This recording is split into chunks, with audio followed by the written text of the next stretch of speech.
মিসির আলি আগ্রহ নিয়ে তাকে দেখছেন। রোগা লম্বা একজন মানুষ, মুখ দেখা যাচ্ছে না, কারণ লোকটি মাথা নিচু করে দাঁড়িয়ে আছে।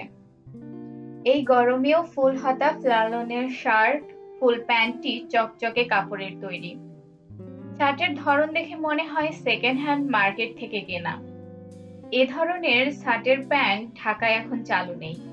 পায়ের জুতা জোড়া ঝকঝক করছে, মনে হচ্ছে এখানে আসবার আগে জুতা পালিশ করেছে।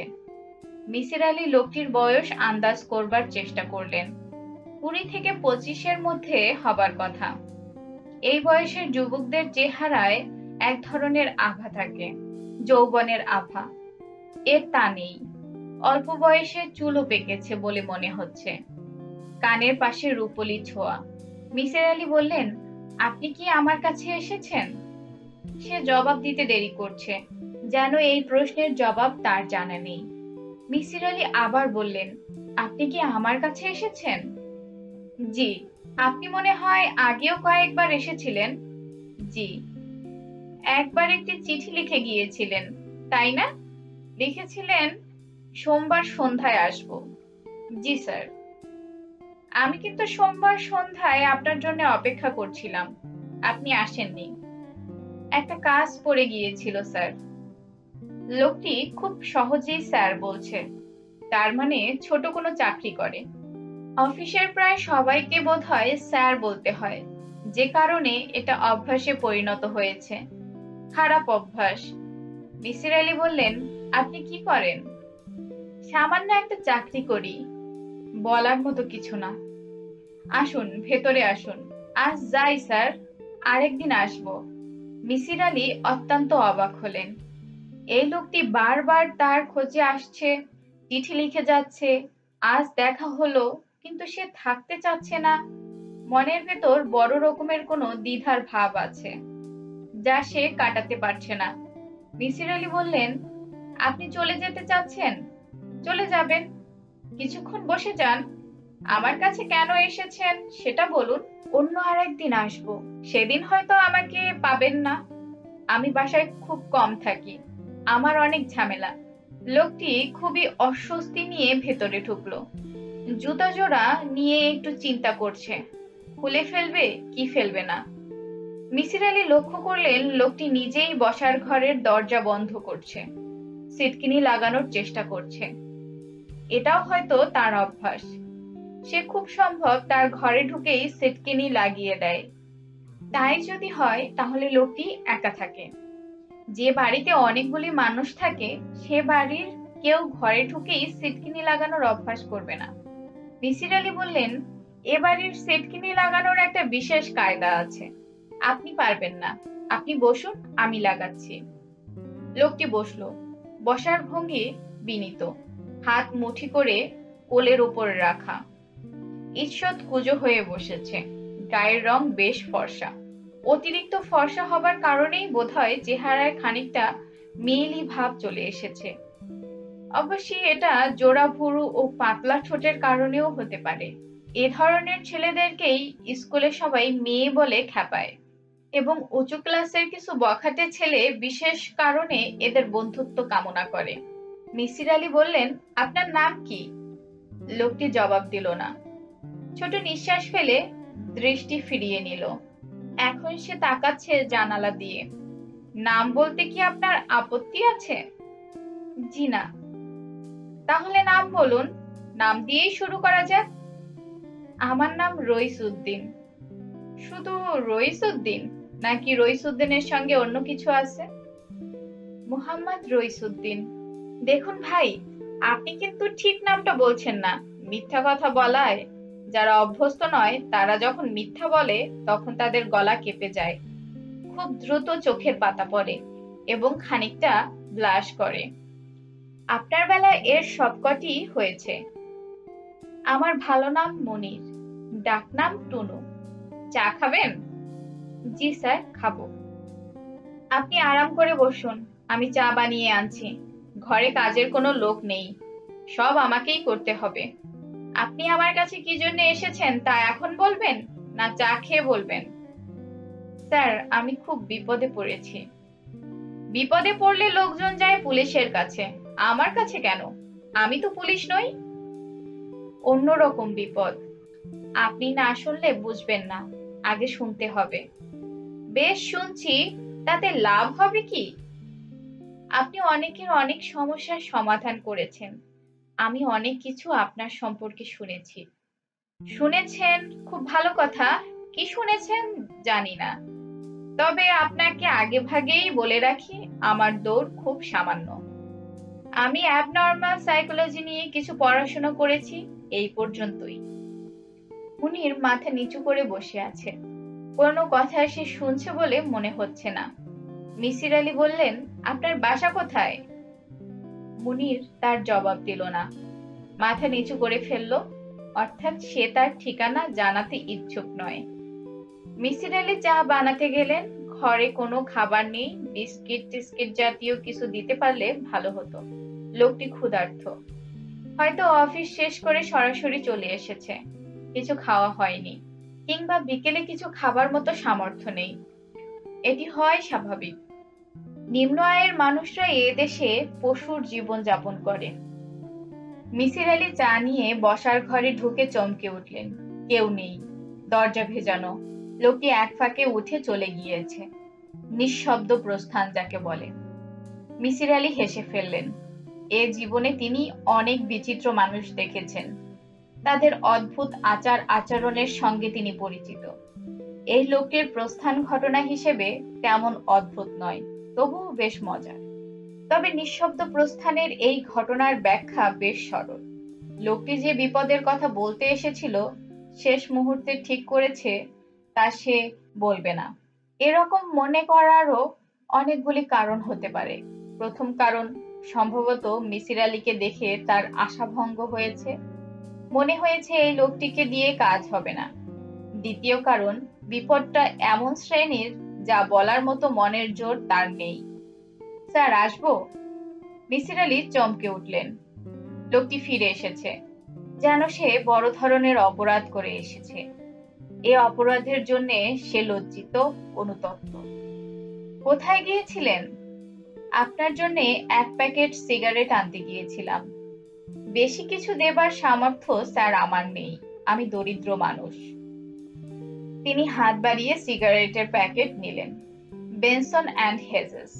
নির্ঘাত 50 টাকার মতো খরচ হয়েছে। লোকটি আগের মতো মাথা নিচু করে বসে আছে, চোখের পাতা পর্যন্ত ফেলছে না। আমাকে কি বলতে এসেছেন বলুন। লোকটি কিছু বলল না।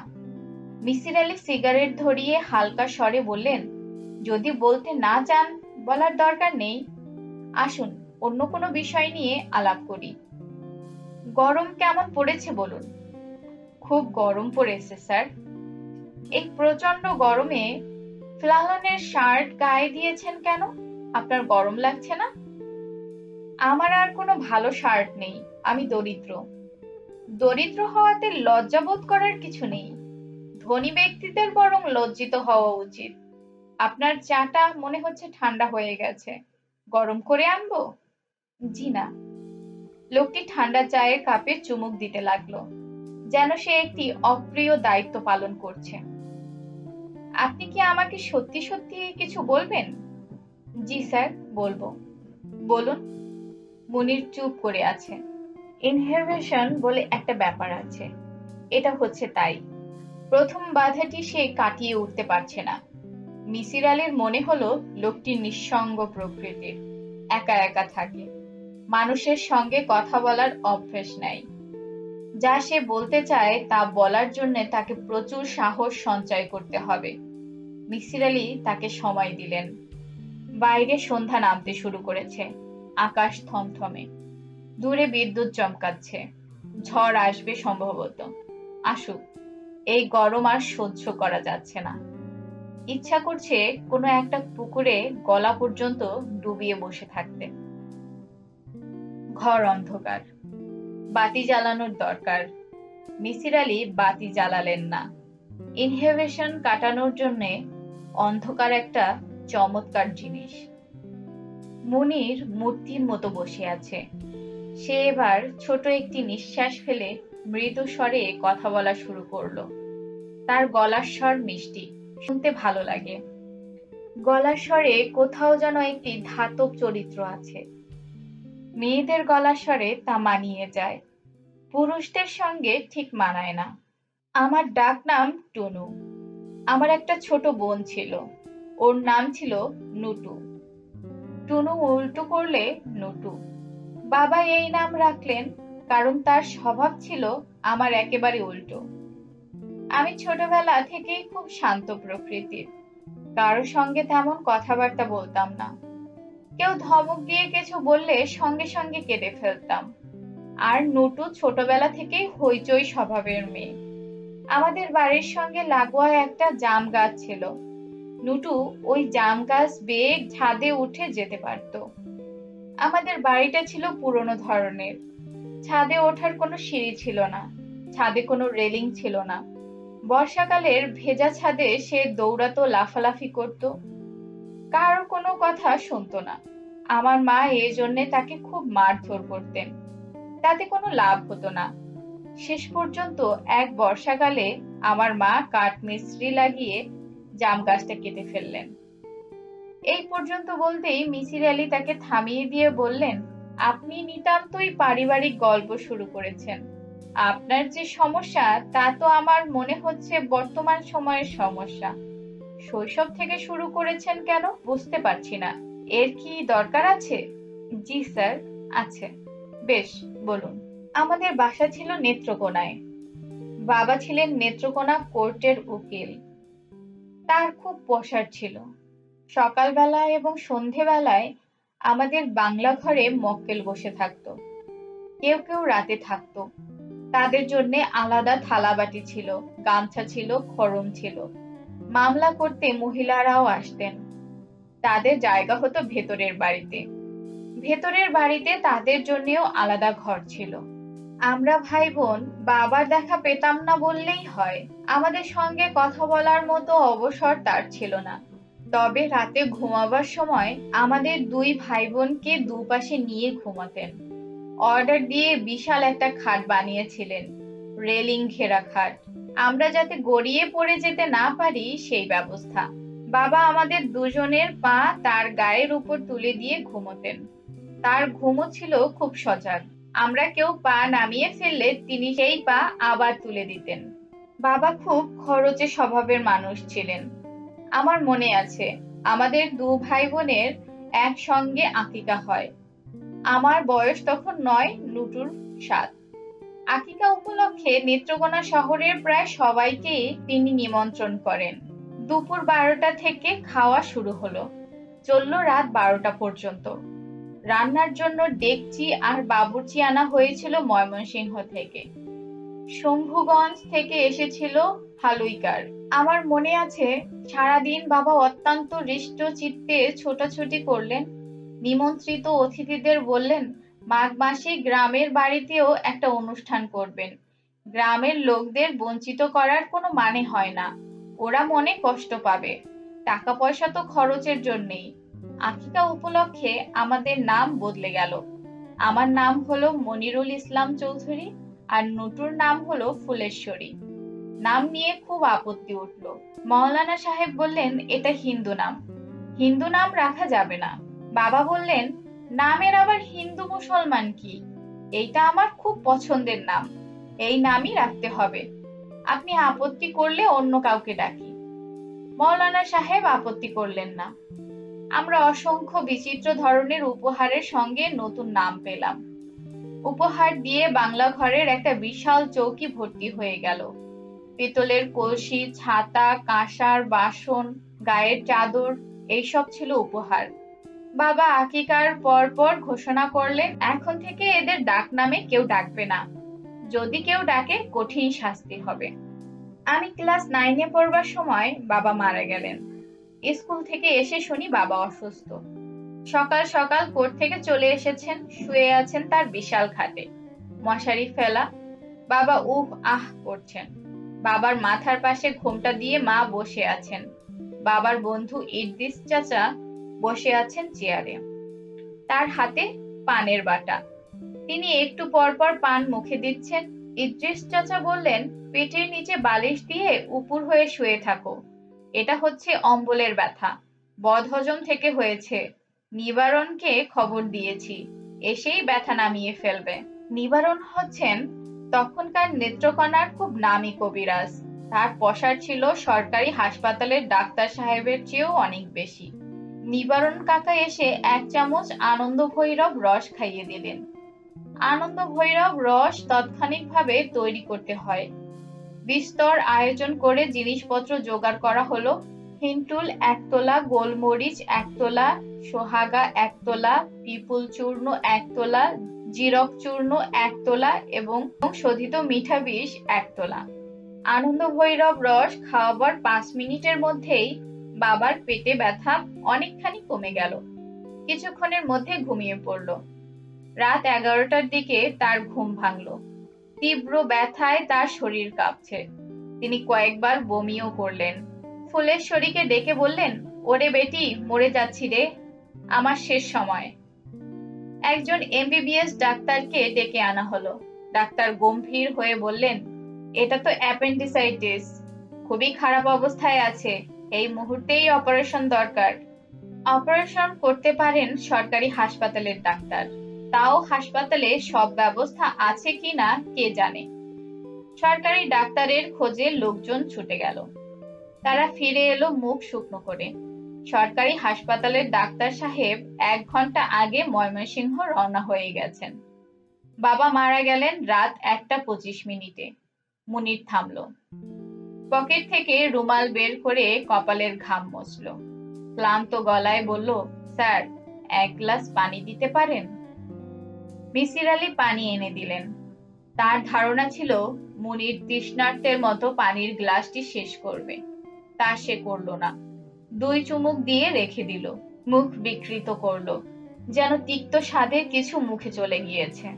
স্যার, আমি উঠি। আপনার যা বলার তা কি বলেছেন? জি না স্যার, ভূমিকাটা বলেছি। এখন মূল জিনিসটা বলতে পারবো, তবে আজ না। আজ আর কথা বলতে ইচ্ছে করছে না। অন্য একদিন এসে বাকিটা বলবো। ঠিক আছে। উনি উঠবেন? এখনই উঠবেন? জি। বৃষ্টি পড়ছে কিন্তু। অসুবিধা হবে না, আমি খুব কাছেই থাকি। আপনি যাবার আগে একটা প্রশ্ন করতে চাই। আপনি যে গল্প বলবেন তার এক জায়গায় আমার একটু খটকা লেগেছে। এই খটকার কারণে আমার ধারণা হচ্ছে গল্পটা বানানো। মুনির বিস্মিত হয়ে তাকালো। শীতল গলায় বলল, কোথায় খটকা লেগেছে? আপনি যখন ক্লাস 9-এর ছাত্র তখন আপনার বাবা মারা যান। তার মানে আপনি নিতান্তই বাচ্চা একটি ছেলে। ঘটনাগুলি আপনি ঘটতে দেখেছেন এই পর্যন্তই। অথচ কবিরাজ নিবারণের আনন্দ ভৈরব রস কিভাবে তৈরি হলো তার নিখুঁত বর্ণনা দিলেন। হিন্টুল 1 তোলা, গোলমরিচ 1 তোলা, সোহাগা 1 তোলা ইত্যাদি। এসব তো আপনার জানার কথা নয়। একজন কবিরাজ তার ঔষধ তৈরিতে কি কি অনুপাত ব্যবহার করেন তা বলেন না। আর বললেও ক্লাস 9-এর একটি ছেলে তা মুখস্থ করে রাখে না। কাজেই আমার ধারণা গল্পের এই অংশটি বানানো। একটা অংশ যদি বানানো হয়, অন্য অংশগুলো কেন হবে না?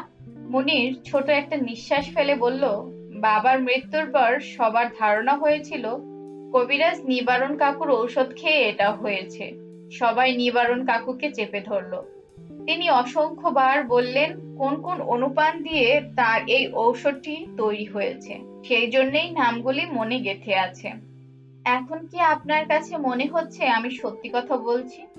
হ্যাঁ, মনে হচ্ছে। তাছাড়া মিথ্যা কথা বললে আমার গলার স্বর কেঁপে যেত, চোখের পাতা দ্রুত পড়তে থাকতো, কিছুটা ব্লাশ করতাম। তা কি করেছি? মিসির আলী হেসে ফেললেন। হাসতে হাসতেই বললেন, আপনার কথা শুনেছি অন্ধকারে, কাজেই চোখের পাতা দ্রুত পড়ছে কিনা, ব্লাশ করছে কিনা তা বোঝার কোনো উপায় ছিল না। তবে গলার স্বর কেঁপে যাচ্ছিল বারবার। তা হচ্ছিল আবেগজনিত কারণে। মুনির বলল, আপনি স্যার আমাকে তুমি করে বলবেন। আপনি আমার বাবার বয়সী। আমাকে আপনি করে বললে খুব খারাপ লাগবে। বেশ, এখন থেকে তাই বলবো। তুমি একটা ছাতা নিয়ে যাও, ভালোই বৃষ্টি হচ্ছে, ছাতা লাগবে না। মুনির বৃষ্টির মধ্যেই নেমে গেল, একবারও পেছনে ফিরে তাকালো না। বৃষ্টির মধ্যে সবাই সাধারণত একটু দ্রুত হাঁটে, সে তাও করছে না, স্বাভাবিক ভঙ্গিতে হাঁটছে। মিসির আলি ছেলেটির প্রতি তীব্র কৌতূহল অনুভব করলেন।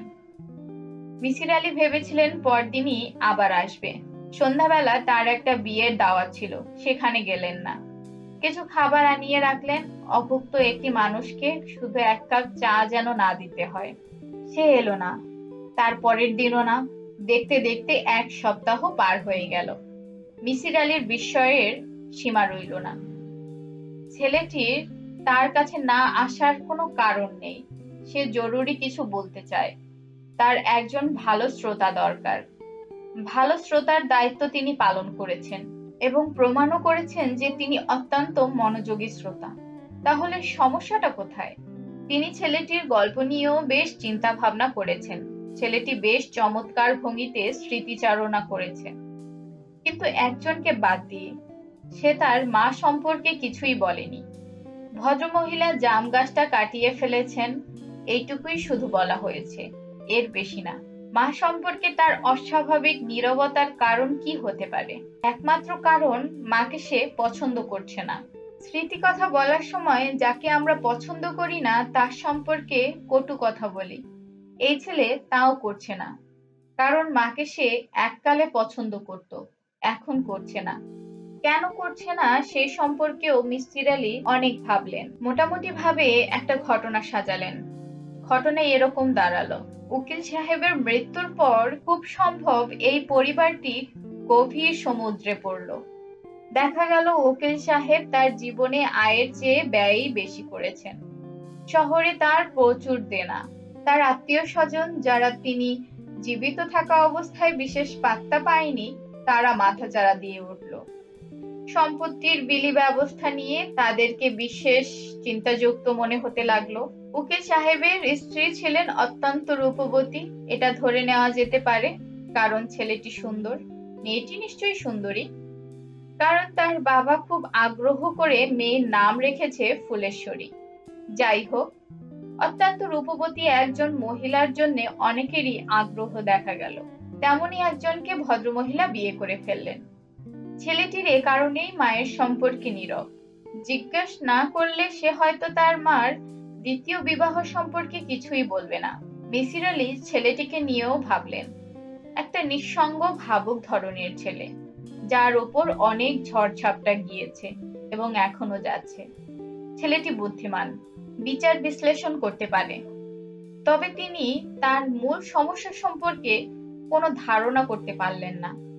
পারিবারিক জটিলতা নিশ্চয়ই তার সমস্যা নয়, সমস্যার ধরন এবং প্রকৃতি নিশ্চয়ই ভিন্ন। সেটা কি হতে পারে? মিসির আলি কোনো কিনারা করতে পারলেন না। একমাত্র পথ হচ্ছে ছেলেটির সঙ্গে কথা বলা। সেই সুযোগ হচ্ছে না, মনির আসছে না। মিসির আলি আশেপাশে খানিকটা খোঁজ খবরও করলেন, মেস জাতীয় বাড়ি আছে কিনা। ছেলেটি নিশ্চয়ই বাড়ি ভাড়া করে থাকে না, মেসে টেসেই থাকে। একটা মেস পাওয়া গেল, স্টার মেস। সেখানে মনির নামের কেউ থাকে না।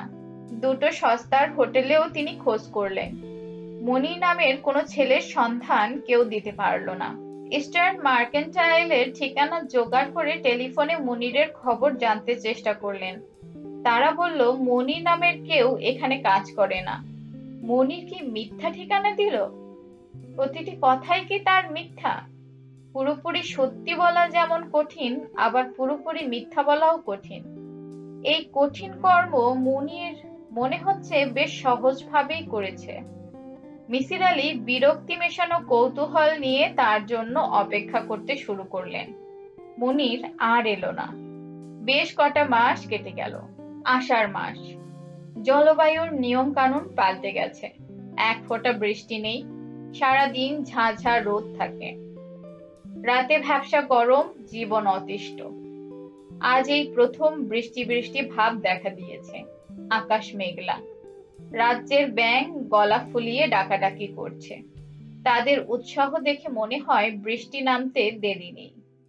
মিসির আলি কমলাপুরে তার ভাগ্নির বাড়িতে যাবেন বলে তৈরি হয়ে বসে আছেন। ব্যাঙের ডাক শুনে বেরোতে ভরসা পাচ্ছেন না।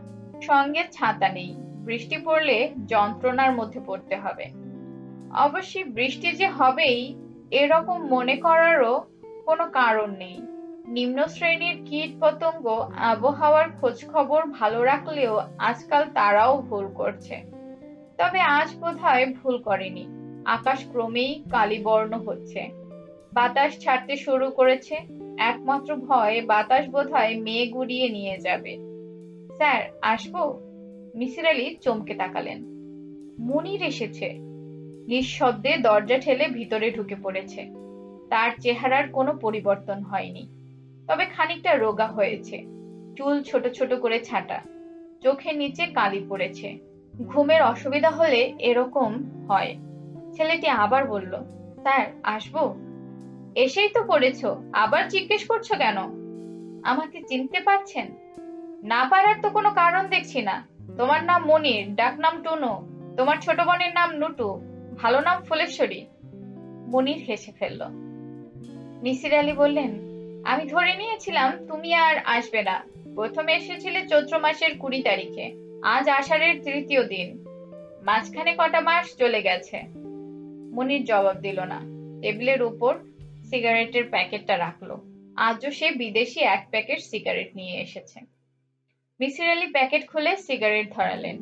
সিগারেট কেন আনা হলো, কি প্রয়োজন ছিল এ জাতীয় সৌজন্যমূলক কথাবার্তায় গেলেন না। তার ভঙ্গি দেখে মনে হলো এতক্ষণ তিনি মনিরের জন্যই অপেক্ষা করছিলেন। আজও অন্ধকারে কথা বলবে না বাতি জ্বালানো থাকবে? বাতি থাকুক। এতদিন আসোনি কেন? ইচ্ছে হয়নি। আজ আবার ইচ্ছে হলো? জি স্যার। খুব ভালো। চা খাবে? জি না। শুরু করো তাহলে। ছেলেটিকে আজ বেশ সুন্দর লাগছে। কেন লাগছে তা মিসির আলি ধরতে চেষ্টা করছেন, পারছেন না। ফ্লালনের শার্টের বদলে আজ তার গায়ে হালকা নীল রঙের একটা হাওয়াই শার্ট। শার্টটা ছেলেটিকে খুব মানিয়েছে এবং যে কোনো কারণেই হোক আজ তার মধ্যে দ্বিধার ভাব একেবারেই নেই। আচার আচরণ অত্যন্ত সহজ। মুনির, জি? বসে আছো কেন? আরম্ভ করো। মুনির সঙ্গে সঙ্গে শুরু করলো না। প্রথম দিনের মতো মাথা নিচু করে বসে রইল। মিসির আলি তীক্ষ্ণ দৃষ্টিতে তাকিয়ে আছেন। ছেলেটির মধ্যে দ্বিধার কোনো ভাব নেই, তবু সে দেরি করছে। তার বক্তব্য হয়তো গুছিয়ে নিচ্ছে। এর অর্থ একটাই, ছেলেটির বক্তব্য খুব জোরালো নয়, গুছিয়ে নেবার প্রয়োজন আছে। মুনির নিচু গলায় কথা বলা শুরু করলো। প্রথম রাতে আপনাকে আমার বাবার মৃত্যুর কথা বলেছি। সেটা 12 বছর আগেকার কথা। এই 12 বছরে অনেক কিছুই হলো। বাবার সংসার পুরোপুরি ধ্বংস হয়ে গেল। বাবার মৃত্যুর পর দেখা গেল তার প্রচুর দেনা। যে জমির উপর বাড়ি বানিয়েছিলেন সেই জমির দামও তিনি পুরো দেননি। আমাদের আত্মীয় স্বজনরা প্রথম দিকে আমাদের দেখাশোনার জন্য অতিরিক্ত রকমের ব্যস্ততা দেখালেন। ফুলেশ্বরীর বিয়ে দিয়ে দিলেন মাত্র 13 বছর বয়সে। যুক্তি দিলেন ফুলেশ্বরীর বর সংসারের দায় দায়িত্ব কাঁধে নেবে, ঝড় ঝাপটা সামাল দেবে। ফুলেশ্বরী খুব কাঁদলো, কেউ তার কোনো কথা শুনলো না। এক ধনী ব্যবসায়ীর অপদার্থ জড় বুদ্ধি ছেলের সঙ্গে তার বিয়ে হলো।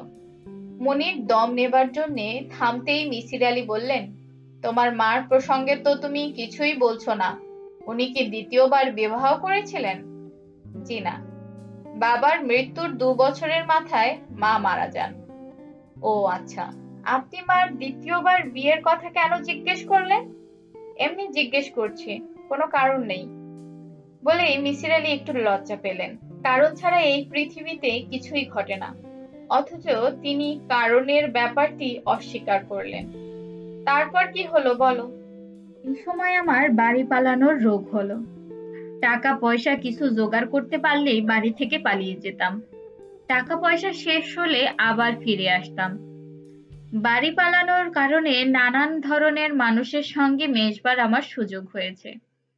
কিছু কিছু অভিজ্ঞতা খুব সুন্দর, আবার কিছু কিছু অভিজ্ঞতা ভয়ঙ্কর কুৎসিত।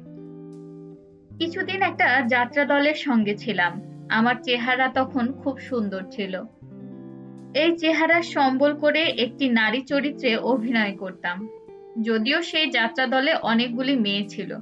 অত্যন্ত আশ্চর্যের ব্যাপার, মেয়েদের সাজ পোশাক পরা আমার অভ্যাস হয়ে গেল। যখন অভিনয় থাকতো না তখনও শাড়ি ব্লাউজ পরে থাকতাম, ঠোঁটে লিপস্টিক দিতাম, রাতে ঘুমাতাম ওই মেয়েগুলির সঙ্গে এক ঘরে। তাতে ওই মেয়েরা বেশ মজা পেত।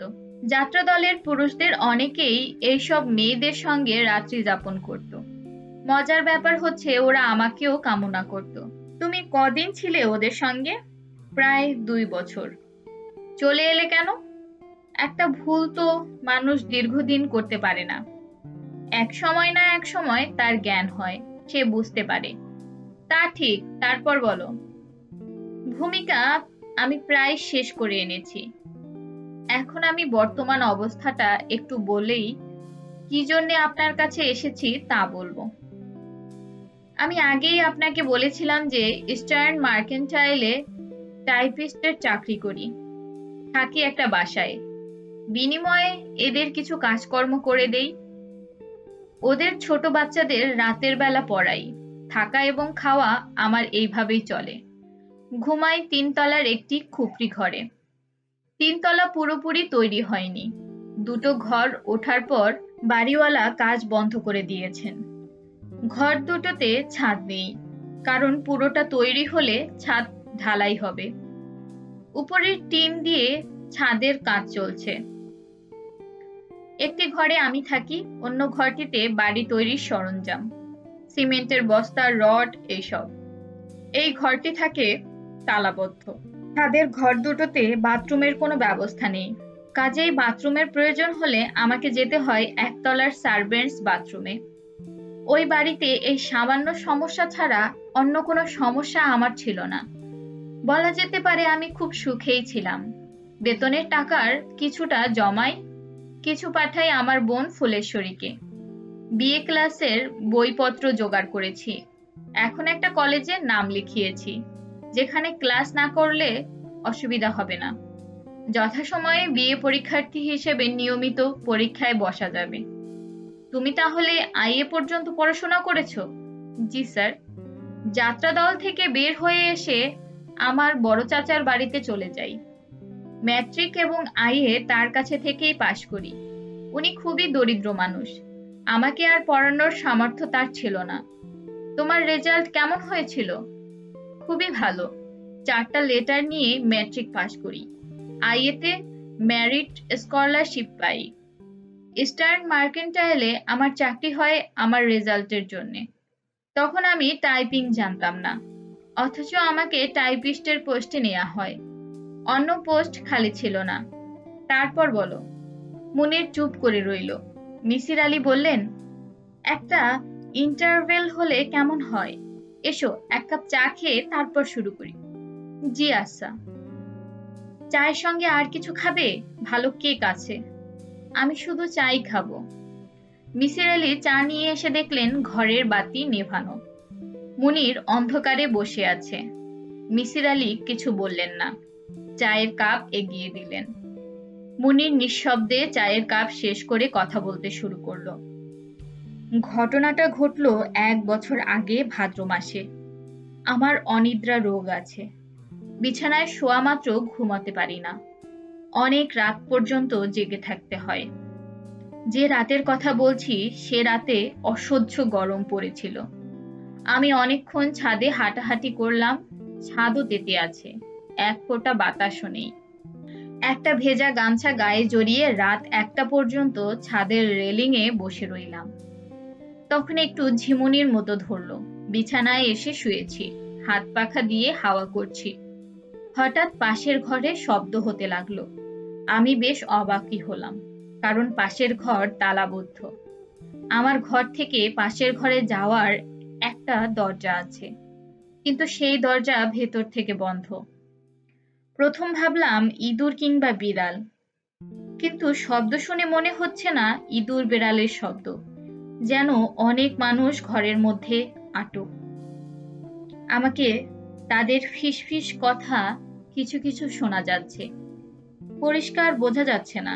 মৃদু হাসিও শুনলাম, যেন অনেকে দরজায় আড়ি পেতেছে, দরজার ফাঁক দিয়ে আমাকে দেখছে। আমার বিস্ময়ের সীমা রইল না। আমি বললাম, কে?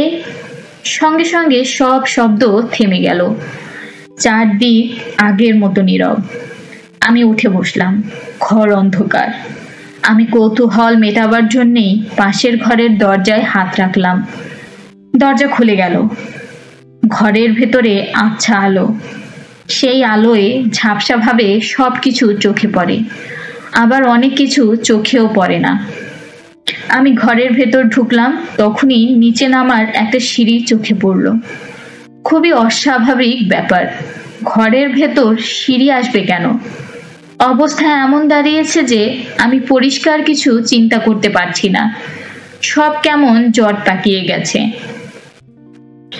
যেমন আমি একটা ঘোরের মধ্যে আছি। গা কাঁপিয়ে প্রচন্ড জ্বর আসার আগে যেমন ঘোর লেগে থাকে, ঠিক সেরকম।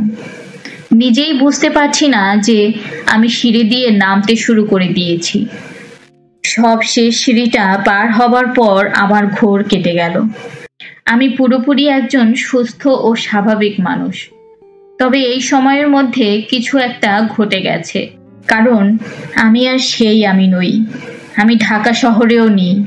আমি আছি আমাদের নেত্রকোনার ওই বাড়িটিতে। সবে স্কুল থেকে ফিরেছি। ফুলেশ্বরী আমাকে বলছে, টুনু, বাবার শরীর খুব খারাপ, কোর্ট থেকে সকাল সকাল চলে এসেছেন, বাবার পেটে ব্যথা। আমার গা ঝনঝন করতে লাগলো। চোখের সামনে যে দৃশ্য দেখছি, সে দৃশ্য আমার অতীত জীবনের। আবার তা ফিরে এসেছে কি করে? তাহলে কি আমার বয়স বাড়েনি? এতদিন যা ঘটেছে সবই কল্পনা, কিংবা দীর্ঘ কোনো স্বপ্ন? আমি শোবার ঘরে উকি দিলাম। বাবা রেলিং দেয়া খাটে শুয়ে আছেন, মশারি ফেলা। মা বসে আছেন বাবার মাথার পাশে। ইদ্রিস চাচা পানের বাটা হাতে বসে আছেন। আমি অবাক হয়ে দৃশ্যটি দেখছি, কারণ এরপর কি হবে আমি জানি। ইদ্রিস চাচা বললেন, পেটের নিচে বালিশ দিয়ে উপর হয়ে শুয়ে থাকো, এটা হচ্ছে অম্বলের ব্যথা। নিবারণকে খবর দিয়েছি, এসেই ব্যথা নামিয়ে ফেলবে। সত্যি সত্যি ইদ্রিস চাচা এই কথাগুলিই বললেন। আমি চমকে উঠলাম। পরবর্তী প্রতিটি ঘটনা কি হবে আমি জানি। আমি যেহেতু জানি, সেহেতু এই ঘটনাগুলি ঘটতে দেয়া যাবে না। নিবারণ কাকু আসবার আগেই নিয়ে আসতে হবে সরকারি হাসপাতালের ডাক্তার সাহেবকে, যেন তিনি আজ কিছুতেই রাত 10টার ট্রেনে ময়মনসিংহ যেতে না পারেন। আমি কাউকে কিছু না বলে সরকারি হাসপাতালের ডাক্তার সাহেবের বাসার দিকে ছুটলাম। ডাক্তার সাহেবকে বাবার অসুখের কথা বলতেই তিনি সঙ্গে সঙ্গে এলেন। বাসায় এসে দেখি নিবারণ কাকু এসেছেন। হামানদিস্তায় কিছু যেন গুঁড়ো করা হচ্ছে। ডাক্তার সাহেবকে দেখে বাবা অবাক হয়ে বললেন, আপনাকে আবার কে খবর দিল? আপনার ছেলে। বাবার অসুখের কথা বলতে বলতে ছেলের চোখে দেখি পানি। আপনার ছেলে বোধহয় আপনাকে খুব ভালোবাসে। দেখি আপনার পেটটা দেখি। বদহজম থেকে হয়েছে। নিবারণদা এসেছেন, ঔষধ তৈরি হচ্ছে। খাওয়া মাত্র আরাম না হলে নিবারণদা নাকি তার কবিরাজি ছেড়ে দেবেন। ডাক্তার সাহেব বাবার কথায় কোনোই কান দিলেন না। টিপে টুপে বাবার পেট দেখলেন। অত্যন্ত গম্ভীর হয়ে বললেন, আপনার অ্যাপেন্ডিসাইটিস তো পেকে টস টস করছে, এক্ষুনি কেটে ফেলতে হবে। বাবা অবাক হয়ে বললেন, কি বলছেন এসব? যেটা সত্যি সেটাই বলছি। আশা করি আপনি বেঁচে থাকতে চান। বেঁচে থাকতে না চাইলে ভিন্ন কথা। সত্যি বলছেন অ্যাপেন্ডিসাইটিস? হ্যাঁ সত্যি। রাত 10টার ট্রেনে ময়মনসিংহ যাবার কথা ছিল, সেটা আর হতে দিলেন না। ডাক্তার সাহেব খসখস করে একটা কাগজে কি সব লিখলেন। আমার দিকে কাগজটা বাড়িয়ে দিয়ে বললেন, খোকা, তুমি এই চিঠিটা ডাক্তার মিহির বাবুকে দিয়ে এসো, তারও হেল্প লাগবে। মিহির বাবুর বাসা চেনো তো? মেয়েদের স্কুলের সামনে, একতলা বাড়ি। যাও, ছুটে যাও। এই তো, গুড বয়। আমি কাগজ হাতে নিয়ে উল্কার মতো ছুটলাম। ঘর থেকে বেরোতেই কিসের সঙ্গে যেন ধাক্কা খেলাম। মাথা ঝিমঝিম করে উঠল। মুহূর্তের জন্যে চারদিক অন্ধকার। অন্ধকার কিছুটা কাটতেই দেখি আমি আবার আগের জায়গায়, ঢাকা শহরের 3 তলার আমার ছোট্ট খুপড়িতে। ভাদ্র মাসের অসহ্য গরমে আমার গা ঘামছে। ঘর অন্ধকার হলেও রাস্তার কিছু আলো এসেছে। সেই আলোয় দেখলাম পাশের ঘরের দরজা আগের মতোই বন্ধ। মুনির চুপ করল। মিসির আলী সিগারেট ধরাতে ধরাতে বললেন, এটাই তোমার সেই বিশেষ কথা? জি স্যার। আর কিছু বলতে চাও না? আর কিছু বলার নেই। তুমি যা দেখেছো তার ব্যাখ্যা কি খুবই সহজ নয়? জি সহজ। আমি স্বপ্ন দেখছিলাম। হ্যাঁ, স্বপ্ন। স্বপ্নের স্থায়িত্বকাল খুব অল্প হয়, কিন্তু অল্প সময়ই অনেক কিছু বলে। আইনস্টাইনের টাইম ডাইলেশনের ব্যাপার, থিওরি অফ রিলেটিভিটির অন্য এক ধরনের প্রয়োগ, তাই না? হতে পারে। থিওরি অফ রিলেটিভিটি আমার জানা নেই। আমিও জানি না, ভাষা ভাষা যা শুনি তাই বললাম। তুমি যে স্বপ্ন দেখেছো এটা হচ্ছে এক ধরনের ইচ্ছা পূরণ স্বপ্ন। তোমার অবচেতন মনে আছে তোমার বাবাকে বাঁচিয়ে তোলবার আকাঙ্ক্ষা। অবচেতন মনের ইচ্ছাগুলিও স্বপ্নে ধরা দিয়েছে। সব সময় তা হয়। এ জীবনে যেসব জিনিস আমরা পাই না, অথচ যেসব জিনিসের জন্য গভীর কামনা বোধ করি, স্বপ্নে তাদের পাই, তাই না? জি স্যার, তাই। বলেই মুনির উঠে দাঁড়ালো। রাত হয়ে গেছে, আজ উঠি স্যার। মিসির আলী লক্ষ্য করলেন মুনিরের মুখ থমথম করছে, চোখের দৃষ্টি অন্যরকম, যেন এই মুহূর্তে সে কোনো একটা ঘোরের মধ্যে আছে। মুনির, জি? তোমার বোধহয় আরো কিছু বলার ছিল, শুধু স্বপ্নের কথা বলার জন্যে আমার কাছে আসোনি। মুনির শীতল গলায় বলল, আপনি ঠিকই ধরেছেন। এতটা নির্বোধ আমি না। সামান্য একটা স্বপ্ন নিয়ে আপনাকে বিরক্ত করব কেন? বলো, সেটা কি? আপনাকে তো বলেছি সরকারি হাসপাতালের ডাক্তার সাহেব আমার হাতে একটা চিঠি লিখে দিলেন মিহির বাবুর কাছে পৌঁছে দেবার জন্যে। ওই চিঠি নিয়ে বেরোবার সময় আমি ধাক্কা খেয়ে পড়ে যাই। হ্যাঁ, তখন তোমার স্বপ্ন ভেঙে যায়।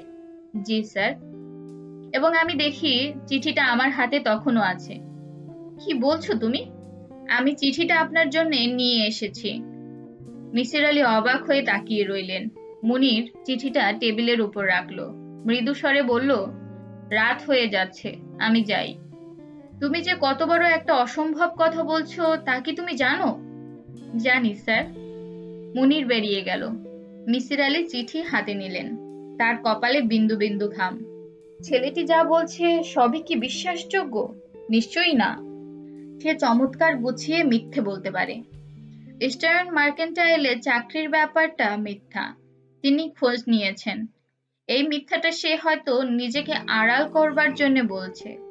মূল ঘটনা হয়তো সত্যি, কিন্তু তা কি করে হয়? প্যাডে ডাক্তার সাহেবের নাম লেখা, A Mallik MBBS, medical officer, Netrokona সদর। কোনো তারিখ নেই। চিঠি লেখা হয়েছে ইংরেজি ও বাংলা মিশিয়ে। মিহিরবাবুর নাম ইংরেজিতে, বাকি অংশ বাংলায়। মিহিরবাবু, জরুরি ভিত্তিতে একটা অপারেশন করতে হচ্ছে কামরুদ্দিন সাহেবের অ্যাপেন্ডিক্স, প্রায় র্যাপচারের পর্যায়ে। আপনার সাহায্য প্রয়োজন। হাসপাতালে চলে আসুন। হাসপাতালে অপারেশনের সরঞ্জাম অপ্রতুল, তবু করতে হবে। এই উকিল সাহেবের কাছে আমি নানান বিষয়ে ঋণী। বিনীত, এ মল্লিক। এই চিঠি মিসির আলী খুব কম করেও 50 বার পড়েছেন। তাতে নতুন কোনো তথ্য বের হয়ে আসেনি। যিনি এই চিঠি লিখেছেন তার চরিত্র সম্পর্কেও কোনো তথ্য পাওয়া যাচ্ছে না। তবে মনে হচ্ছে ভদ্রলোকের বেশি কথা বলার অভ্যাস আছে। জরুরি অবস্থায় তিনি চিঠি লিখছেন, তবু সেখানেও কিছু ফালতু কথা আছে, যেমন এই উকিল সাহেবের কাছে আমি নানান বিষয়ে ঋণী। সংকটের সময় আমরা শুধু প্রয়োজনীয় তথ্যই দিই, অপ্রয়োজনীয় তথ্য দেই না। ইনি দিচ্ছেন, যে জন্যে ক্ষীণ সন্দেহ হয় চিঠিটা হয়তো ডাক্তার সাহেবের লেখা নয়।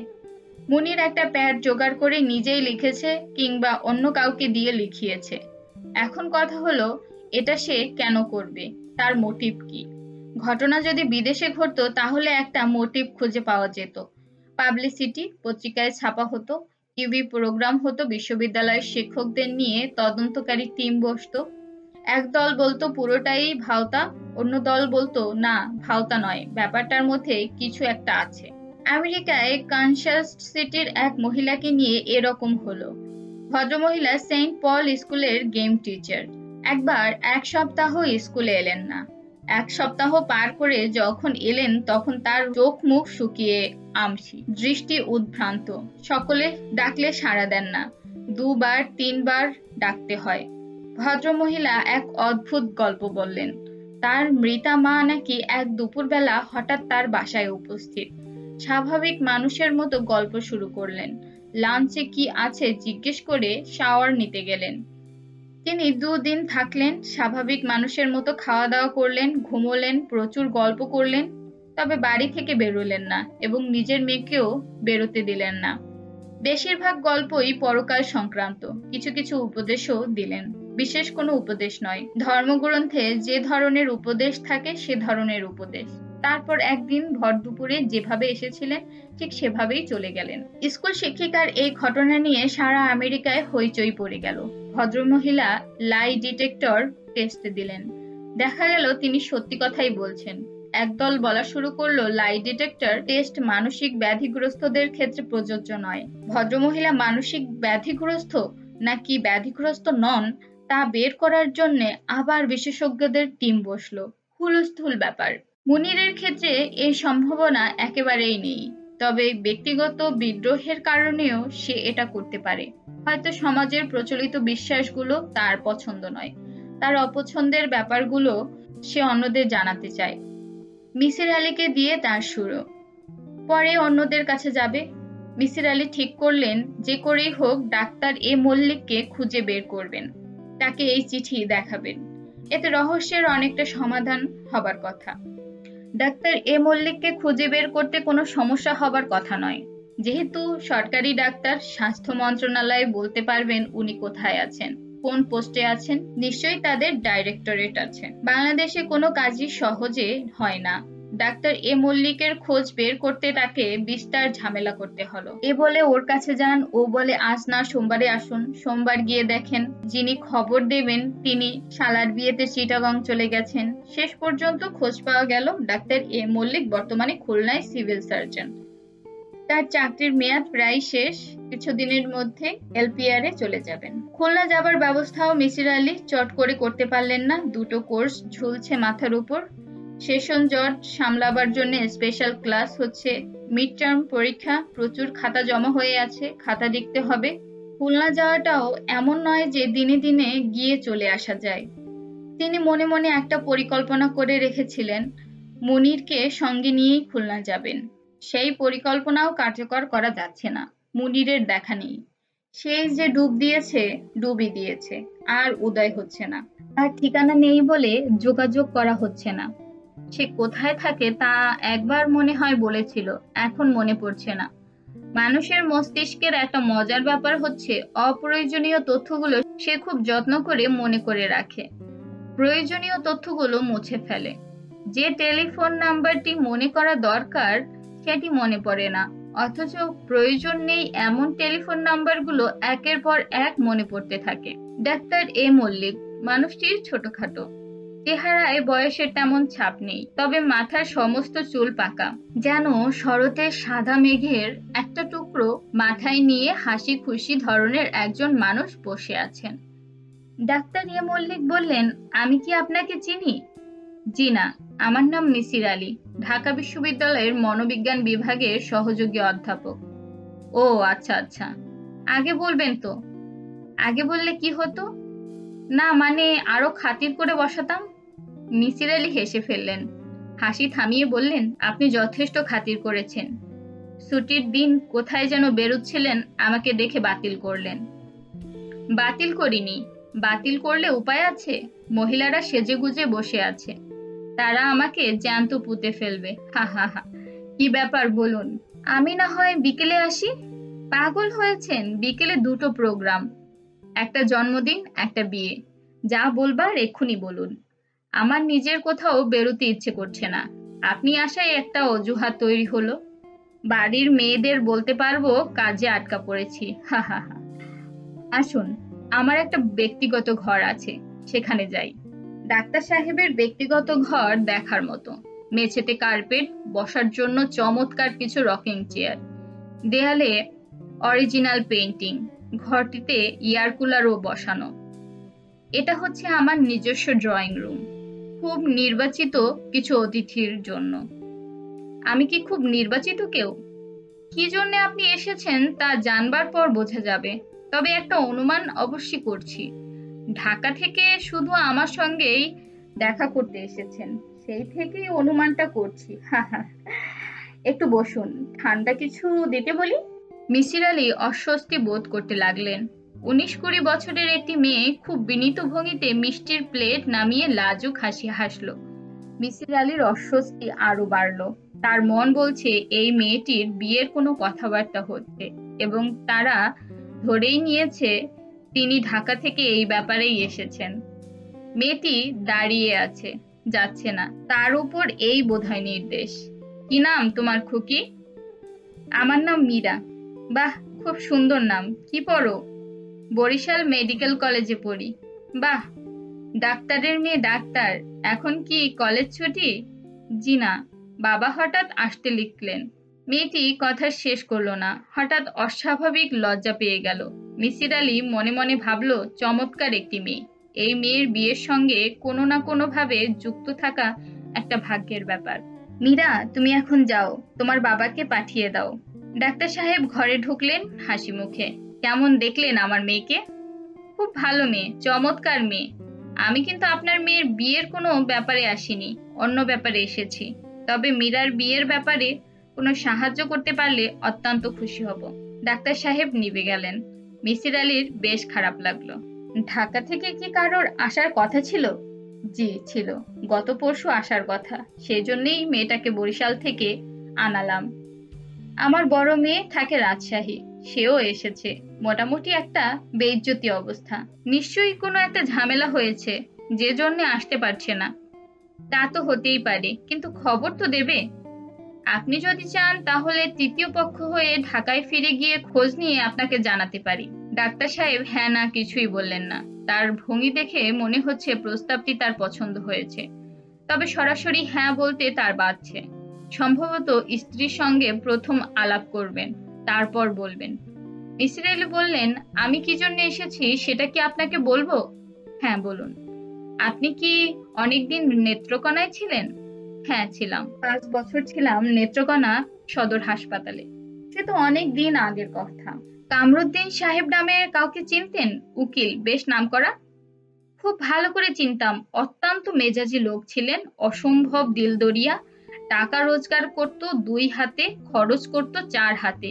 কি একটা অনুষ্ঠান একবার করলেন, ছেলের আকিকা কিংবা মেয়ের জন্মদিন, সে এক দেখার মতো দৃশ্য। ভদ্রলোক মারা গেলেন কিভাবে?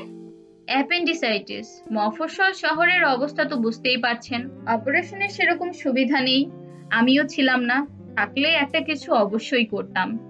ওই দিনই রাত 10টা ট্রেনে ময়মনসিংহ চলে আসি। আপনি এসব জিজ্ঞেস করছেন কেন? একটা কারণ আছে, কারণটা এই মুহূর্তে বলতে চাই না, পরে বলবো। আপনি কি ওদের কোনো আত্মীয়? জি না। কামরুদ্দিন সাহেবের স্ত্রী সম্পর্কে কি আপনি কিছু জানেন? কোন বিষয়ে বলুন তো? উনি কেমন ছিলেন, কিভাবে মারা গেলেন, এইসব। খুব রূপবতী মহিলা ছিলেন। স্বামীর মৃত্যুর পর কোনো মানসিক পরিবর্তন ওর হয়েছিল কিনা জানি না, তবে নানান রকম গুজব শহরে ছড়িয়ে পড়ে। কি রকম গুজব?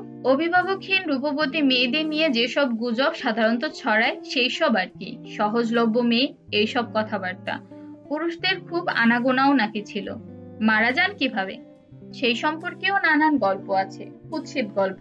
পেটে বাচ্চা এসে গিয়েছিল, গ্রাম্য উপায়ে খালাস করতে গিয়ে কি সব হয়েছে, আমি আর বেশি কিছু জানি না। গুজবের ব্যাপারে আমার উৎসাহ ছিল কম, তবে এইসব গুজবের পেছনে কিছু সত্য সাধারণত থাকে। মিসির আলী পকেট থেকে প্যাডের কাগজটি বের করে বললেন, ভালো করে দেখুন তো, এই কাগজের লেখাটি আপনার? আমার তো বটেই। আপনার নিজের হাতের লেখা? নিশ্চয়ই। লেখাটা দয়া করে পড়ে দেখুন। মল্লিক সাহেব লেখা পড়ে দীর্ঘ সময় চুপ করে বসে রইলেন, একটি কথাও বললেন না। আপনি লিখেছেন এই লেখা? না। হয়তো অন্য কোনো কামরুদ্দিন সম্পর্কে লিখেছেন। এই নামে নেত্রকোনায় অন্য কোনো উকিল ছিল না, এবং আমি অপারেশনের ব্যাপারে সাহায্য চেয়েও চিঠি লিখিনি।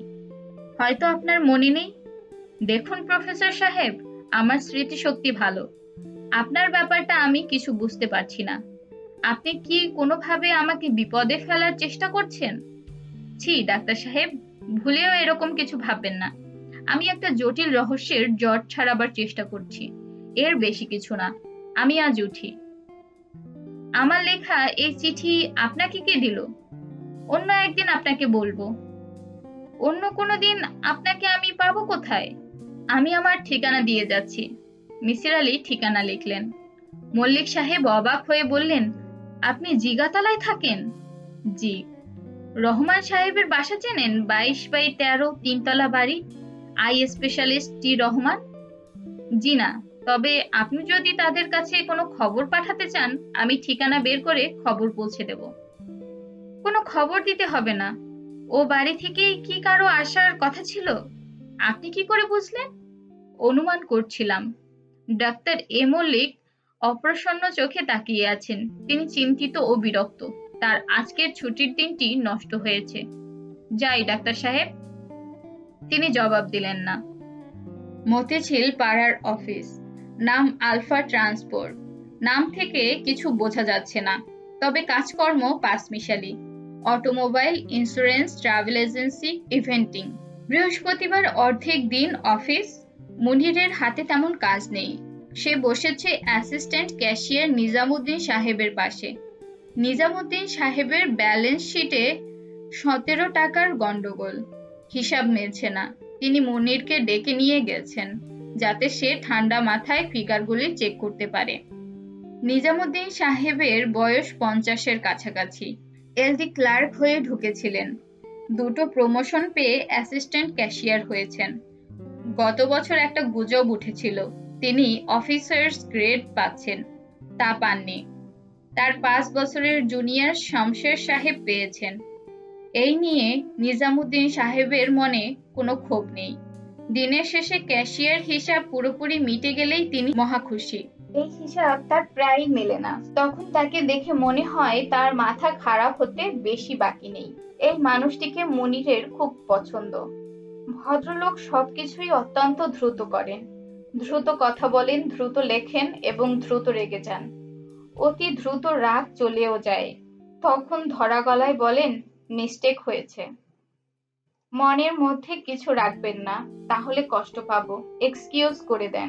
জুনিয়র কর্মচারীদের কেউ তাকে স্যার বললে তিনি শীতল গলায় বলেন, আমাকে স্যার ডাকবেন না। স্যার ডাকলে নিজেকে মাস্টার মাস্টার মনে হয়। বরং ভাই ডাকবেন। ব্রাদারের উপর কোনো ডাক হয় না। মুনির নিজেও 17 টাকার কোনো সমাধান করতে পারল না। দেখা যাচ্ছে ক্যাশে 17 টাকা আসলেই কম। নিজামুদ্দিন সাহেবের মুখ অন্ধকার। নিঃশ্বাস পড়ছে ঘন ঘন। মুনির বলল, নিজাম ভাই, আপনি আজ চলে যান। শনিবার না হয় আরেকবার দেখব। শনিবার দেখলে তো হবে না। দিনের হিসাব মেটাতে হয় দিনে। তিনি নিজের পকেট থেকে 17 টাকা রাখলেন আয়রন সেফে। কাগজপত্র সই করলেন। মুনিরের খুব মন খারাপ হলো। বেচারার 17 টাকা চলে গেল।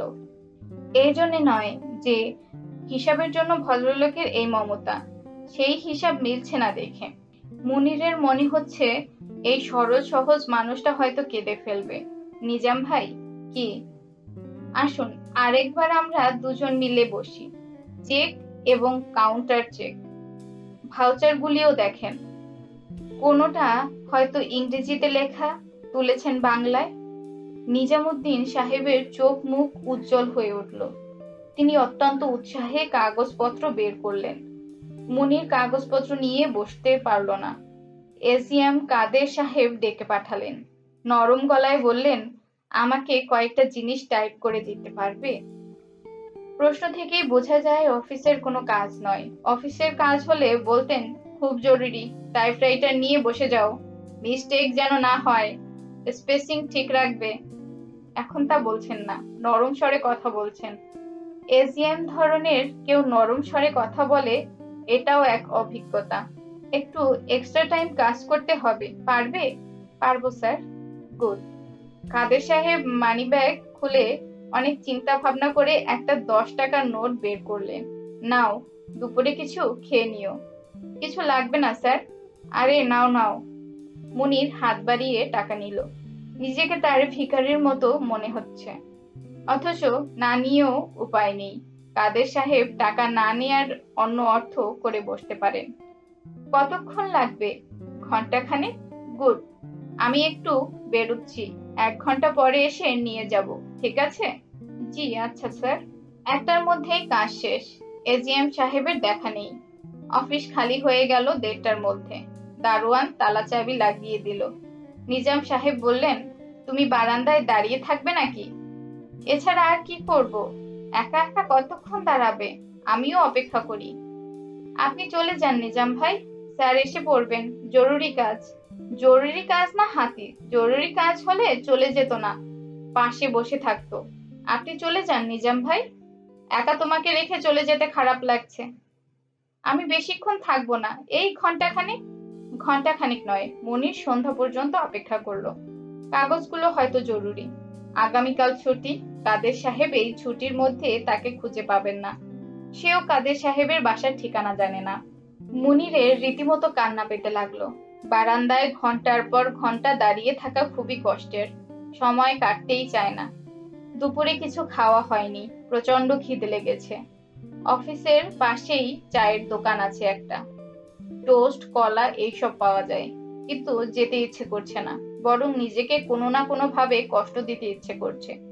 মুনির ঠিক করলো রাতেও সে কিছু খাবে না, 2 গ্লাস পানি খেয়ে শুয়ে থাকবে। মাঝে মাঝে সে এরকম করে। সন্ধ্যা মেলাবার আগেই আকাশ অন্ধকার করে বৃষ্টি নামলো। শ্রাবণ মাসের বৃষ্টি একবার শুরু হলে থামবে না। বৃষ্টির স্যাট গায়ে লাগছে, তা লাগুক, কাগজগুলো না ভিজলেই হয়।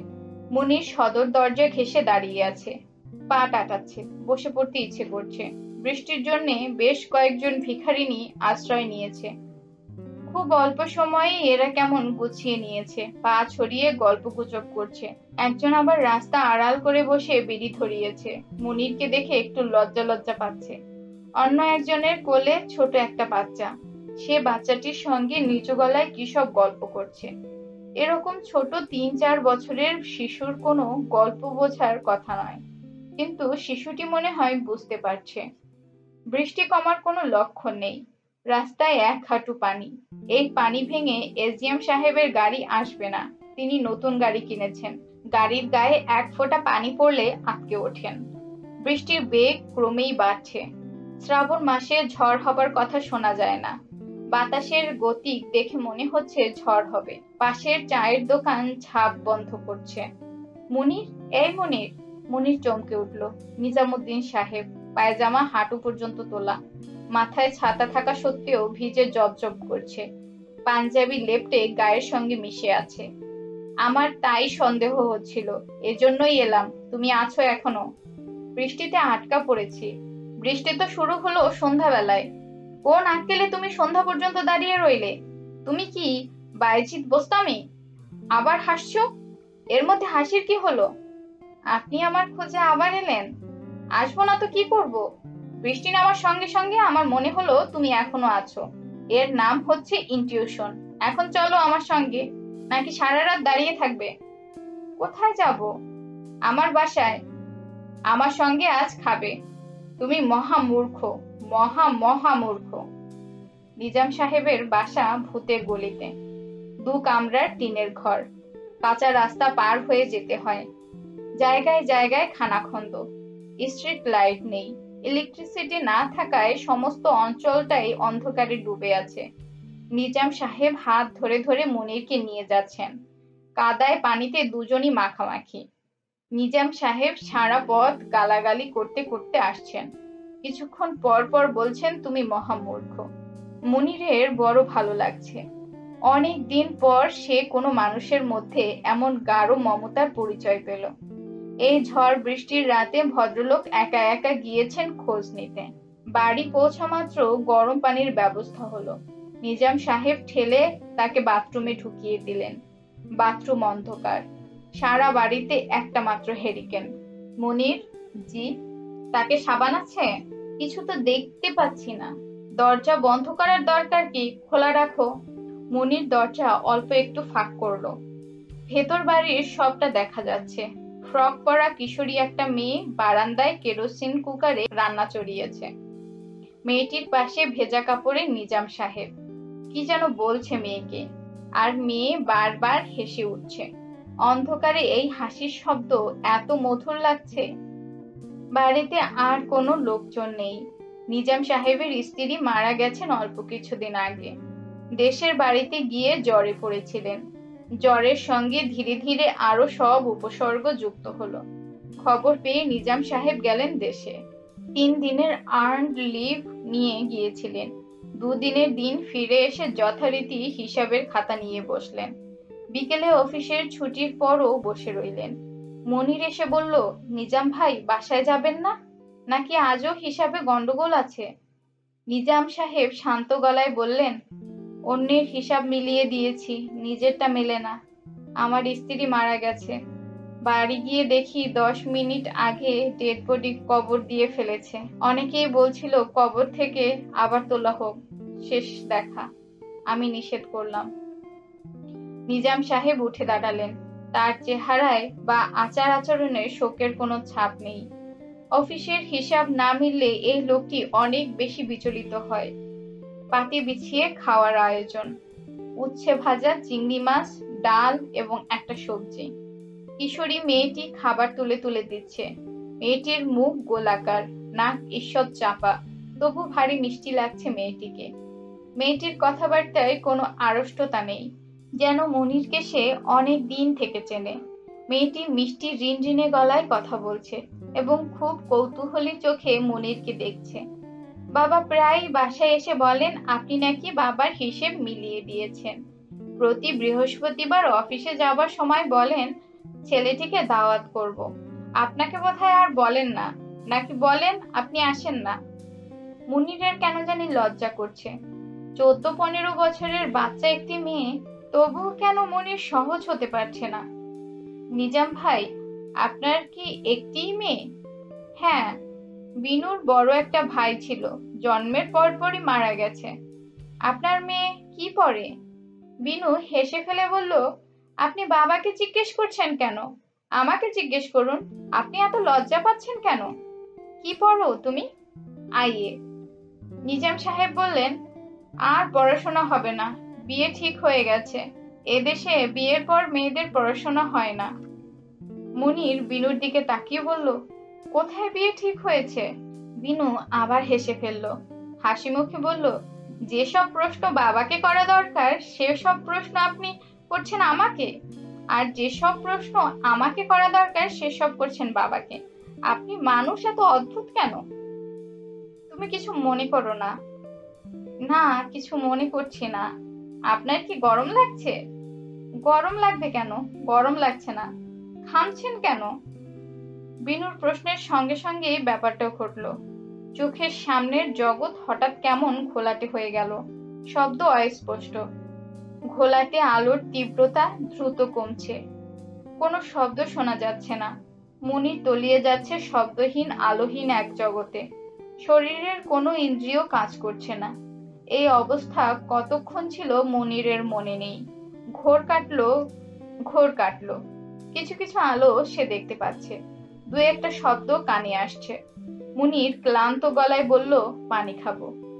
এই মাত্র না পানি খেলে, আবার পানি কেন? সত্যি খেতে চাও? মুনির স্পষ্ট করে তাকালো। সে একটা অচেনা বাড়ির অচেনা বারান্দায় বসে আছে। তার সামনে বিনু। তার গায়ে ঘরোয়া ভঙ্গিতে পরা হালকা নীল রঙের একটা সুতির শাড়ি। বারান্দায় একটা পাটি পাতা।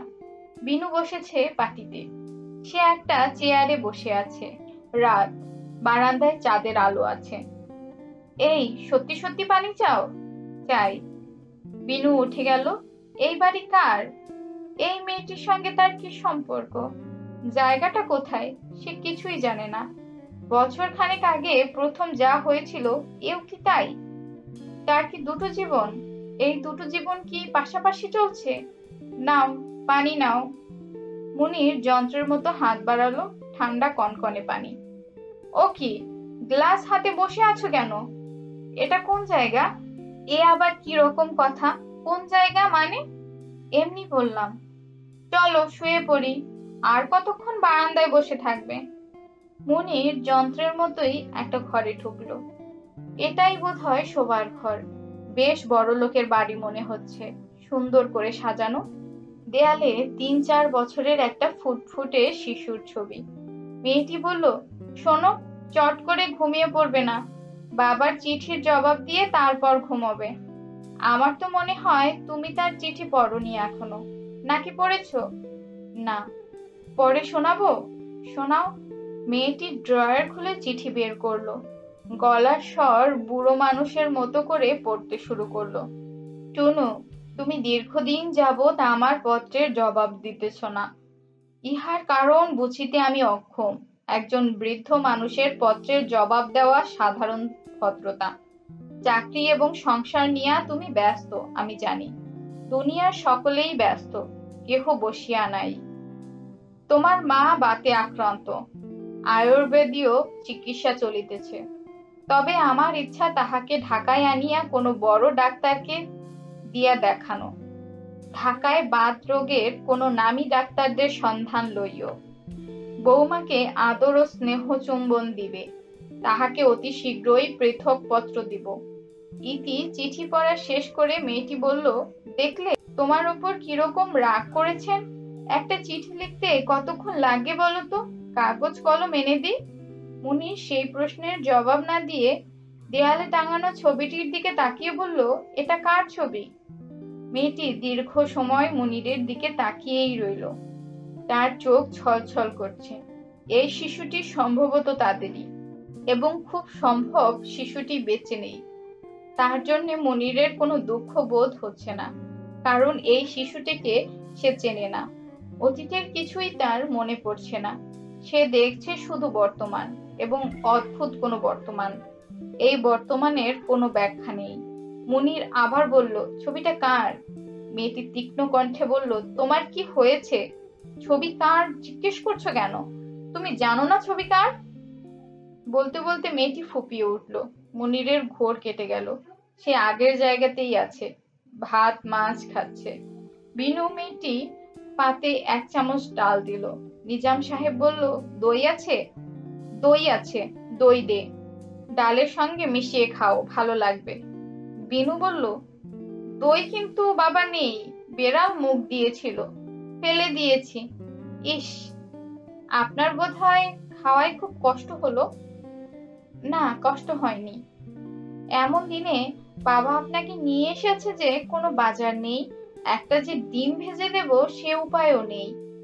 ঘরে ডিমও ছিল না। আমার কিছু লাগবে না। আরেকদিন কিন্তু আপনি আসবেন। আসবেন তো? হ্যাঁ, আসবো। খবর দিয়ে আসবেন। আচ্ছা, খবর দিয়ে আসবো। আপনি কি পান খান? না। মুনির বারান্দায় হাত ধুতে গেল। বিনু সঙ্গে করে পানি নিয়ে এসেছে। এখন আর বৃষ্টি নেই। মেঘ কাটতে শুরু করেছে। হয়তো কিছুক্ষণের মধ্যেই চাঁদ উঠবে। শ্রাবণ মাসের চাঁদ অপূর্ব হয়। কে জানে আজ কেমন হবে। নিসার আলি হাসি মুখে বললেন, কি ব্যাপার, আজ খালি হাতে যে? আমার সিগারেট কোথায়? মুনির লজ্জিত ভঙ্গিতে হাসল। নিসার আলি বললেন, আজকালের মধ্যে না এলে আমি নিজেই উপস্থিত হতাম তোমার ওখানে। আমি কোথায় থাকি তা তো আপনি জানেন না। আগে জানতাম না, এখন জানি। শার্লক হোমসের মতো বুদ্ধি খাটিয়ে বের করেছি। শুনতে চাও? চাই। প্রথমে খোঁজ করলাম ইস্টার্ন মার্কেন্টাইলে। দেখা গেল এই নামে কোনো অফিস নেই। তুমি ভুল ইনফরমেশন দিয়েছিলে। ভুল দেইনি, আগে এই নাম ছিল, এখন নাম বদলেছে। যখন দেখলাম অফিস থেকে কোনো সাহায্য পাওয়া যাবে না, তখন পাড়ার ছোট ছোট পান বিড়ির দোকানগুলোতে খোঁজ করতে লাগলাম, কারণ তুমি সিগারেট খাও। এইসব দোকানগুলোতে তোমাকে একাধিকবার যেতে হবে। সিগারেট খাই কি করে বুঝলেন?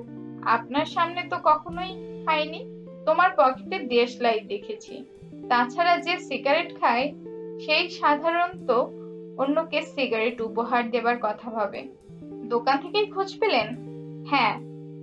মুনির, তুমি চা খাবে? হ্যাঁ, খাবো। তুমি কথায় কথায় স্যার বলো। আজ এখন পর্যন্ত একবারও বলনি, কারণটা কি? স্যার, আমি চা খাবো। নিসার আলি উচ্চস্বরে হেসে উঠলেন। তার মনে হলো ছেলেটি বেশ রসিক, এবং সে সহজ হতে শুরু করেছে। যত সহজ হবে ততই তার জন্য ভালো। প্রচুর তথ্য তার দরকার। তথ্য ছাড়া এগোবার কোনো পথ নেই। তিনি নিজে কোনো তথ্য সংগ্রহ করতে পারছেন না। ছেলেটির উপরই তাকে নির্ভর করতে হবে। আজ আমাকে কিছু বলবে মনে হচ্ছে। জি বলবো। বাতি নেভাতে হবে? না। মনির খুব সহজ ভঙ্গিতে নিজাম সাহেবের বাড়ির ঘটনার কথা বলল। কেমন করে হঠাৎ পট পরিবর্তন হলো, সে সময় তার অনুভূতি কি ছিল, সবই সুন্দর করে গুছিয়ে বলল। শিশুটির দেয়ালে টাঙানো ছবিটির কথা, তার পানি চাইবার কথা, কিছুই বাদ দিল না। মিসির আলি একটি প্রশ্নও করলেন না। সমস্ত বর্ণনাটা শুনলেন চোখ বন্ধ করে, একবারও তাকালেন না। তোমার বলা শেষ হয়েছে? জি। তোমার বর্ণনা থেকে মনে হচ্ছে বিনু মেয়েটি তোমাকে অভিভূত করেছে। রূপবতী কিশোরী মেয়ে, তার সহজ সরল ব্যবহার, তার যত্ন, এইসব তোমাকে মুগ্ধ করেছে, তাই না? জি। তুমি প্রবলভাবে মেয়েটিকে কামনা করেছো, সেই সঙ্গে তার প্রতি তীব্র আকর্ষণ বোধ করেছো। এই প্রচন্ড কামনা বা প্রবল আকর্ষণের কারণে তোমার মধ্যে বিভ্রম সৃষ্টি হয়েছে, যার জন্যে মেয়েটিকে তুমি দেখেছো তোমার স্ত্রী হিসেবে। পুরোটাই তোমার কল্পনা, ডে ড্রিমিং, এক ধরনের ইচ্ছা পূরণের স্বপ্ন হতে পারে। আগেরবার তুমি একটা চিঠি নিয়ে এসেছিলে, এবার কিছু আনোনি? না। আবার যদি কখনো এরকম হয়, একটা জিনিস মনে রাখবে, কিছু একটা হাতে নেবে।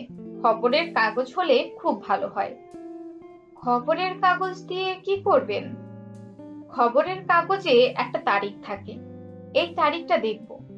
তুমি তোমার অন্য একটা জীবনের কথা বলছো, মনে হচ্ছে দুটো জীবন পাশাপাশি চলছে। সেই জীবনের সময় এবং এই জীবনের সময়ও কি পাশাপাশি? তার মানে আপনি কি আমার কথা বিশ্বাস করছেন? না, করছি না। আবার পুরোপুরি অবিশ্বাসও করতে পারছি না। কিছু একটা দাঁড় করাতে হলে আমার প্রচুর তথ্য দরকার। সেই সব তথ্য আমার হাতে নেই। তবে তুমি যে গল্প বলছো তার কাছাকাছি গল্প বিভিন্ন উপকথায় চালু আছে। তাই নাকি? হ্যাঁ। একটা শুধু তোমাকে বলি। এক লোক পুকুরে গোসল করতে নেমেছে, প্রচন্ড ক্ষুধার্ত। গোসল শেষ করে বাসায় গিয়ে খাবে। পানিতে ডুব দিয়ে যেই উঠলো, অমনি সে দেখে সবকিছু কেমন অন্যরকম লাগছে, সব অচেনা। সে নিজের দিকে তাকিয়ে দেখলো সে নিজেও বদলে গেছে। সে এখন আর পুরুষ নয়, রূপবতী এক যুবতী। সে কাঁপতে কাঁপতে পানি ছেড়ে উঠে এলো। এক সওদাগর তখন তাকে দেখতে পেয়ে সঙ্গে নিয়ে গেল। সওদাগরের সঙ্গে তার বিয়ে হলো, 4টি ছেলে মেয়ে হলো। তারপর একদিন দুপুরে সে সবাইকে নিয়ে গোসল করতে এসেছে। পানিতে ডুব দিয়ে ওঠা মাত্র দেখলো সে তার পরিচিত জগতে উঠে এসেছে। আবার সে পুরুষ। সে দ্রুত তার বাড়িতে গেল। স্ত্রী ভাত বেড়ে অপেক্ষা করছে। লোকটির মন গভীর বিষাদে আচ্ছন্ন। বারবার 4টি পুত্রকন্যার কথা মনে পড়ছে। ওরা কোথায় আছে, কি করছে, কে জানে। হয়তো ব্যাকুল হয়ে মাকে খুঁজছে। মনির বলল, এটা তো উপকথা, সত্যি নয়। তা ঠিক, তবে সব গল্পের পেছনেই এক ধরনের সত্যি ব্যাপার থাকে। এর পেছনেও কিছু না কিছু থাকতে পারে। আমি এই জাতীয় সব গল্প জোগাড় করেছি। প্যারালাল ওয়ার্ল্ড জাতীয় যত বই পাচ্ছি পড়ছি। মুনির ছোট একটা নিঃশ্বাস ফেলল। মিসির আলি বললেন, তুমি তোমার স্ত্রী হিসেবে যে মেয়েটিকে দেখেছো, তার বয়স কি ফ্রক পরা মেয়েটির চেয়ে বেশি মনে হচ্ছিল? হ্যাঁ, হচ্ছিল। তোমার শোবার ঘরের জানালার পর্দা ছিল? হ্যাঁ, ছিল। পর্দার রং মনে আছে? জি না। ঘরের বিছানায় যে চাদর ছিল তার রং কি? আমার মনে নেই। তাহলে ব্যাপারটা স্বপ্ন হবারই সম্ভাবনা, কারণ শুধু স্বপ্ন দৃশ্যগুলোই হয় সাদা কালো। আমি কিন্তু দেখেছি ওই মেয়েটির পরনে নীল রঙের শাড়ি। নিজাম সাহেবের মেয়েটির পরনে নিশ্চয়ই কিছু ছিল, যে কারণে তুমি ভাবছো তোমার স্বপ্নে দেখা স্ত্রীর গায়ের শাড়িটি নীল। মুনির চুপ করে রইল। মিসির আলি বললেন, নিজাম সাহেবের মেয়েটির গায়ে কি ছিল? ফ্রক বা কামিজ জাতীয় কিছু? তার রং কি ছিল? নীল। মিসির আলি অল্প হাসলেন, পর মুহূর্তেই গম্ভীর হয়ে বললেন, তোমার এই নিয়ে দুবার বিচিত্র অভিজ্ঞতা হলো। দুবারই তুমি ছিলে ক্লান্ত, বিরক্ত, হতাশ, তাই না? জি। এখন থেকে মাঝে মাঝে চেষ্টা করে দেখবে নিজ থেকে ওই জগতে যেতে পারো কিনা। যখন একা একা থাকবে তখন চেষ্টা করবে, ওই জগতে যেতে চাইবে, ইচ্ছা শক্তি প্রয়োগ করবে। জি আচ্ছা।